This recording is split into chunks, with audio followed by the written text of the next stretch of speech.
Hey guys, and welcome to another episode with Tilius the Swordsmith. We're going to continue this Seax build during this video, and we've got all the forge welds set. We've got everything ready to go. We're going to start forging the taper down towards the handle or the tang of the knife. So here we go.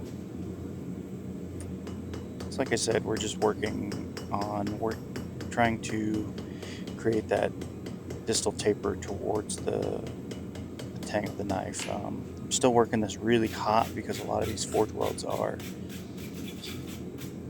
fresh and new, and I really wanted to make sure they sink into it really good.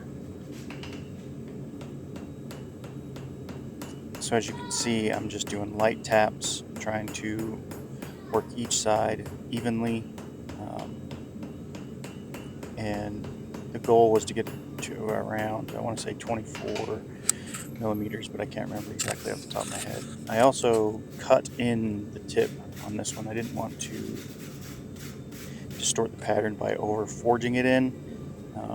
So that's why, and I didn't put that in the video, I just cut it in with the angle grinder, and you see me here checking my measurements to make sure everything's aligned and moving right.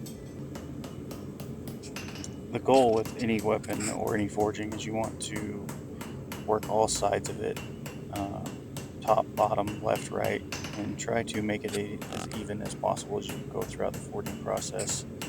If you work the tops and the bottoms too much, then you start to mushroom them over and it gets out of whack. So that's what I'm doing here, is just kind of doing that and then cleaning off all the scales so I don't have a lot of grinding to do afterwards.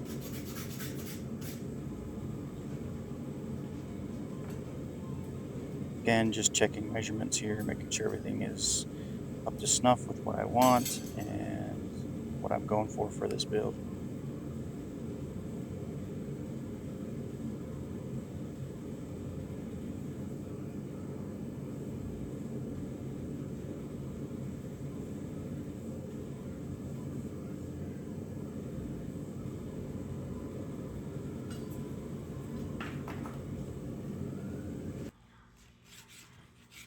Now that the forging is all done, I wanted it to really get my lines and spine nice and straight and flush. I didn't want to use the 2x72 because there's a thin layer of wrought iron on the spine and I didn't want to lose it. So hand filing it is, and honestly it feels a little bit cleaner when I hand file stuff. It gets a little straighter. There's not as much room for error. If you push too hard on the grinder, it eats away the material super quick. So I like to go to the hand file and make sure that it's nice and easy.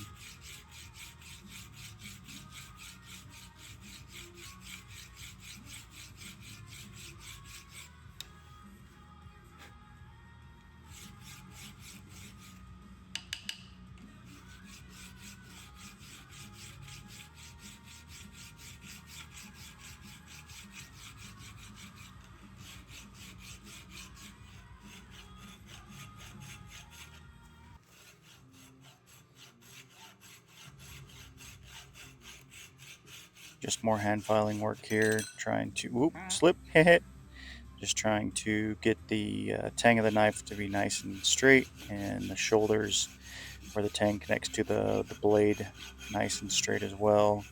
This helps in the handling process later on.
The moment we've all been waiting for, the great reveal.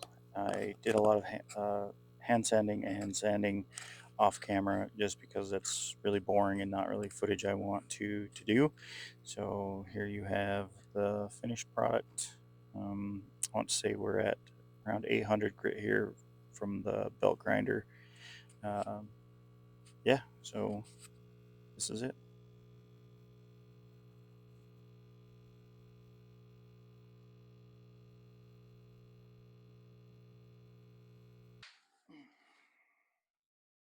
Hey, what's up, guys? Sorry I didn't get this video out sooner. I ended up having a really bad allergic reaction after the recording and getting the knife to this point. However, I did get a lot of decent footage on what's going to be happening, and we're going to be trying a new no scale. That's what's over this, covered all over this, mostly because the pattern is looking pretty decent, and what this does is it prevents scale from building up during the heat treat process. I found in the Leutrit sword that I made, when we quenched it, it got too scaly, and I ended up having to grind a bunch of the material off to get the oxidization off, and ended up losing some of the lettering. So I found some no scale stuff that you can put over your knives and then quench them, and it prevents it from scaling up. So we're going to try that today and see how that goes, and then also do some polishing and grinding and probably video the quench and all that stuff. So almost done.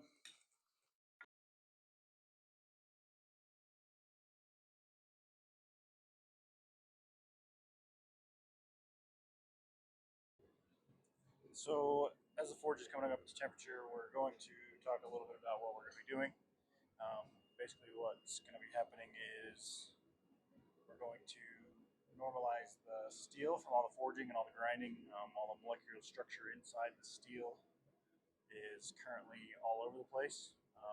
Super chaotic in there, just from all the forge welding and all that. And so when you normalize it, it kind of makes it all into one piece and realigns the crystalline structures in the metal and makes it a little easier to quench, or makes it so you can actually quench it. And then we're actually going, once we quench it, then we're going to throw it in the oven and bring the temper back a little bit, so it's not quite as hard. Uh, from there, what we're going to do is then we start the hand sanding process and the handling process. So yeah, that's where we're at. So what we're going for is just past non-magnetic. So the sticks, see, it's still a little sticky, so we're not quite hot enough yet.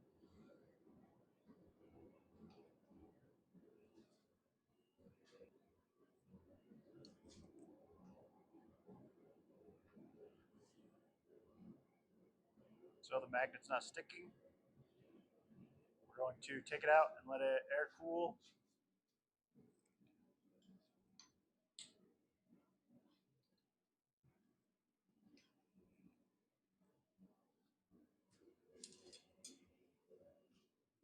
So we let it air cool in the vise. I like to keep it in the vise because then it keeps everything around it. If you set it on your anvil or set it on something, one side is going to cool faster than the other side, and you're going to lose.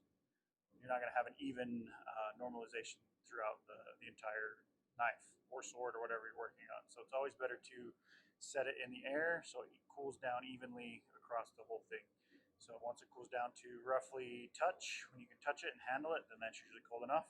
And you throw it back in the forge again and bring it up to a little bit colder, not too bad, and then you do this cycle 3 times.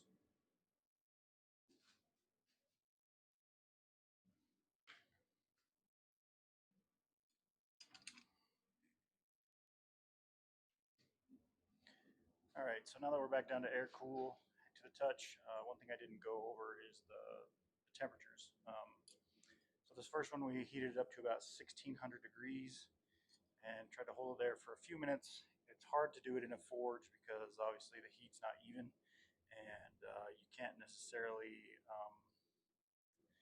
keep keep it at that temperature for very long. So if you have a kiln, that's ideal. However, this is the next best thing.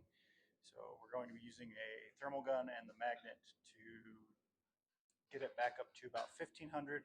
Try to hold it at that temperature for about 5 minutes or so, as long as we can. I've turned the forge way down. Normally forging around 5 to 10 psi on the propane pressure. We're actually down to like 3 or 4, trying to keep that heat nice and low, keep it a dark red. I've also choked back the oxygen significantly. Oxygen burns a lot hotter, so it keeps your forge a lot hotter. So I've choked it back quite a bit, and that'll also help with the scale issue of the Damascus or the pattern welds. So we're at obviously I can hold it, so we're going to pop it back in the forge and bring it up to about 1500 and bring it back out.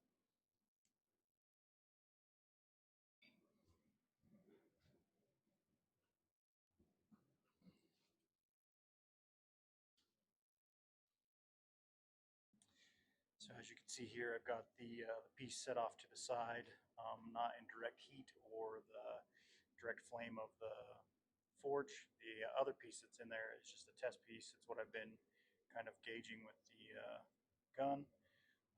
It's sitting around 1700 degrees right now, and the other one is starting to get up there. I think that's just surface heat, so I'm not too worried about it. I know you can't see it, but the internal temperature of the forge is around 1700, which is a little hot, but with what we've got, that's as close as we can get. So, like I said, ideally you want a kiln to do this, but I can't afford one, and forge is what I've got, so that's what we're going to use.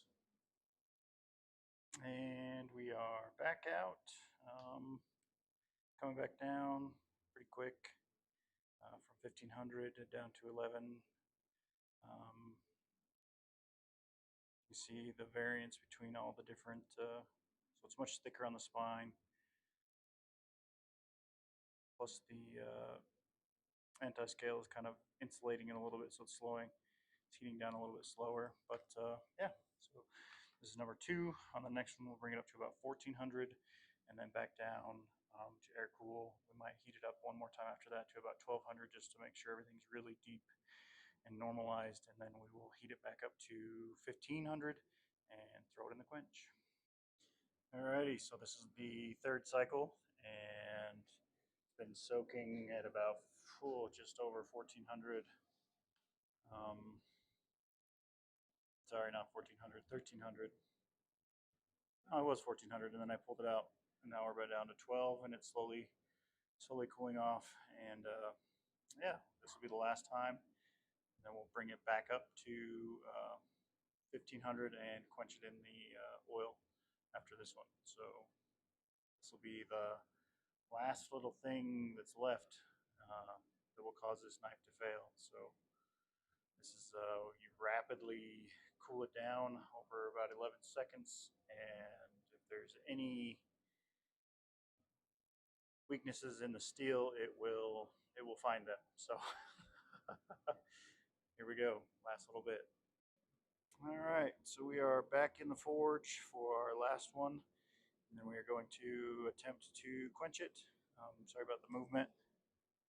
Once we get it quenched, we'll go throw it in the oven for 2 hours at 400 degrees to temper it back and make it a little bit softer. Once you pull it out of the quench that first time, it's super brittle and super rough, and more likely to break. So you temper it back to relax the grain structure of the material a little bit, and go from there. So we're also going to be trying to do what's called a slack quench, which I will go over shortly. So this is my quenching bucket, or the one that I'm going to use for today. Normally we use that guy right there. However, with this build, I want to really try to get the edge hard and keep the spine and everything else a little bit softer. So essentially what we're going to be doing is we're going to be putting the edge in first, holding it in there for 4 to 5 seconds before we dunk the rest of the blade in, just because of all the different layers of material that we're going to be using. It's got wrought iron on the spine. It's got high carbon in the middle, followed by another layer of wrought iron, and then the edge is 1085, which is 0.85% carbon. I feel like a slag quench will, even though it's a little bit harder, it will help it in the long run. It also tends to help normalize the blade, or excuse me, temper the blade as you go, so it doesn't quite get as hard. But for what I'm going to be doing with this knife, it's mostly decoration, so I'm not too overly concerned if I get it super hard or not. But we're still going through the process. So we are just waiting for that knife to come up to 1500 degrees roughly. Sorry. And then once it gets there, we will bring it over to the quenching bucket and start that process. I know we're really close, but I want to let it soak for just a touch longer. Make sure everything's nice and even throughout the grain structure of the blade.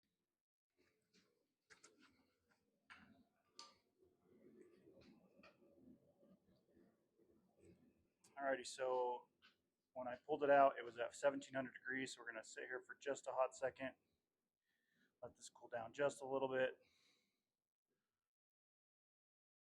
And here we go. Maybe. Fuck that up already. Nice.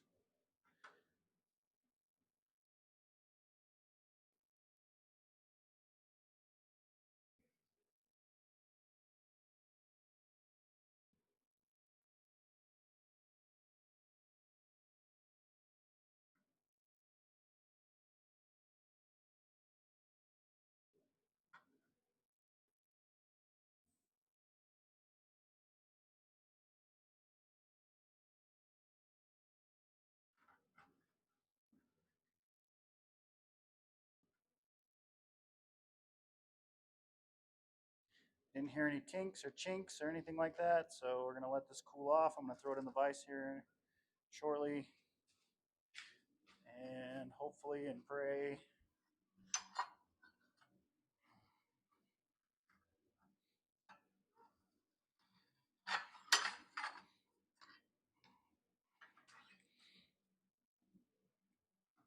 like I said, I didn't hear any tinks or chinks or anything like that. Sorry about all the smoke. So hopefully once it cools down a little bit, we're going to do a file test, and hopefully it comes out hard. That's the first time I've ever done anything like that. Obviously, I should have tested my quenching bucket before to make sure it was long enough. However, we ended up making it work. So yeah, let's see what happens here in a few minutes.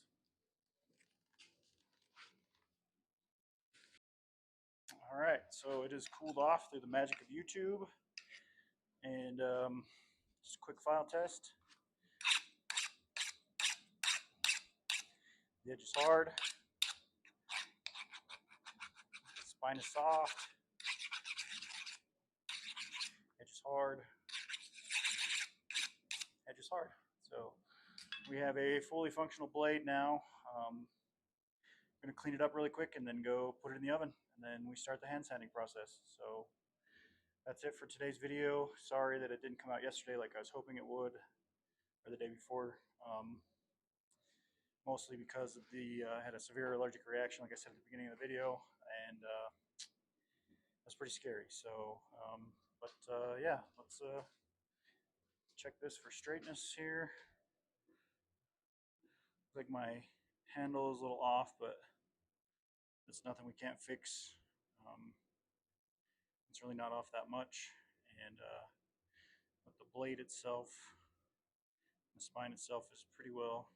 Wish it would freaking focus, but would focus. But anyway, yeah, we'll get that straightened out, and then start the hand sanding process. So yeah, thanks for watching, guys.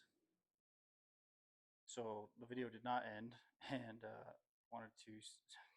I forgot that my wife got me these. Gosh dang it!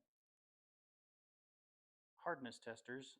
This one is HRC 55, and so that's, you can see that it's digging in, so it's right around between 50 and 55 HRC hardness. So that is good.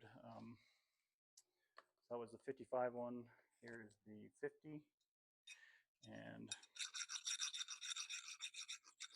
just skates over the top. So it's between 50 and 55 HRC hardness. So ideally a kitchen knife, you want to be around 60 to 65, but for, like I said, for what we're doing with this, that's going to be perfect. So yeah, you kind of start to see the pattern starting to show through a little bit, and that's the cool part about hardening it, is it's going to really define all of that once we start hand filing or hand sanding it down. So once again, if this helped, or you have critiques or advice, hit that like and subscribe button down at the bottom. It always helps us. It's free, and hopefully you found this video interesting.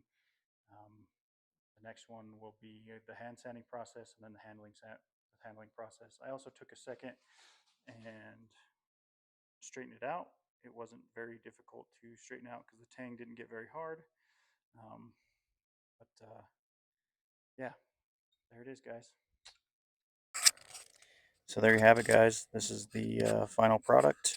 We've hand sanded and acid etched up to around 3000 grit. We'll soak it in some coffee overnight and put a handle on it in the next one. And here's the final build. We didn't end up putting a handle on it through videos. I just kind of ran out of bandwidth on the video processing and really wanted to finish this knife. So this is it in all its glory. Thank you guys for watching this build, and as we continue, I'm hoping to continue getting more and more better at this YouTube thing and getting more and more fine-tuned videos on how to do the finish work and all that. But till then, thanks guys.